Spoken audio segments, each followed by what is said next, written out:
Ces rencontres sont très utiles parce qu'il était important que les politiques de la collectivité de Corse prennent contact avec le terrain, discutent avec le terrain, avec les territoires, avec les différents territoires de Corse, pour voir effectivement ce qui était prioritaire maintenant dans les investissements de la collectivité. Vous avez assisté à une de ces réunions à Corté. De quoi avez-vous débattu avec vos collègues du monde sportif ?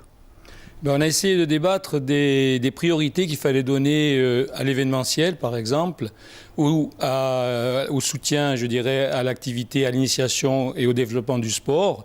Donc, aux installations, parce que le financement ne peut pas aller partout de façon à l'aveugle. Et il faut maintenant définir, effectivement, pour que la collectivité puisse travailler, des priorités dans les différents territoires et pour toute la Corse.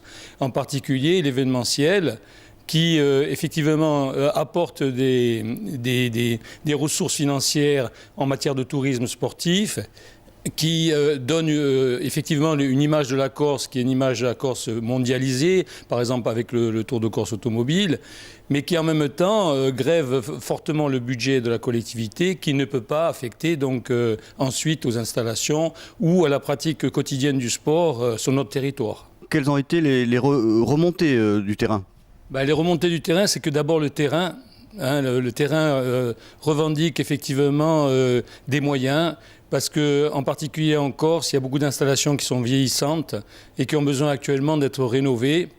Ensuite, le terrain demande aussi le maintien des aides à la pratique du sport sur tout le territoire, y compris en milieu rural, où il est important pour nos jeunes qu'ils puissent pratiquer le sport, parce que c'est le lieu où les jeunes se retrouvent, c'est le lieu de la solidarité, c'est le lieu de la convivialité. Pourquoi en Corse ce manque récurrent de structures sportives ?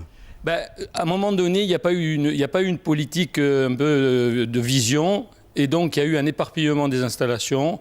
Il faut maintenant aussi songer à mutualiser les installations, à travailler dans la concentration pour que ces installations soient entretenues, qu'il y ait du personnel, que l'accueil soit assuré, parce que, je dirais, la clientèle sportive a changé. Maintenant, il faut des réservations. Les gens ont besoin d'avoir quelqu'un qui les accueille dans un clubhouse, où il y a quelque chose, une vraie, je dirais, un bien-être en dehors de l'activité physique propre, quoi. C'est-à-dire, vous voulez dire un lien social ? Il faut un lien social, c'est indispensable, et il faut que le sport soit effectivement un des facteurs qui permettent de continuer à créer ce lien social qui existe en Corse et qui existe de moins en moins dans la vie moderne. Alors, on a parlé d'un point de vue global, mais sur le point de vue local, vous êtes un président de club de tennis depuis fort longtemps. Quelles sont les difficultés que vous rencontrez au quotidien ? Les difficultés, c'est effectivement la rénovation des installations, les installations. Et après, les difficultés, c'est le fonctionnement qui est lié aussi à une baisse du bénévolat, qui existe partout, peut-être moins ici en Corse qu'ailleurs, mais c'est une grande difficulté. Et la professionnalisation donc de tout. On demande maintenant des compétences aux moniteurs, etc., qui font qu'il est impossible de concevoir qu'ils soient bénévoles. On est obligé de passer au salariat. Et donc tout ça, ça pose un problème général de finances.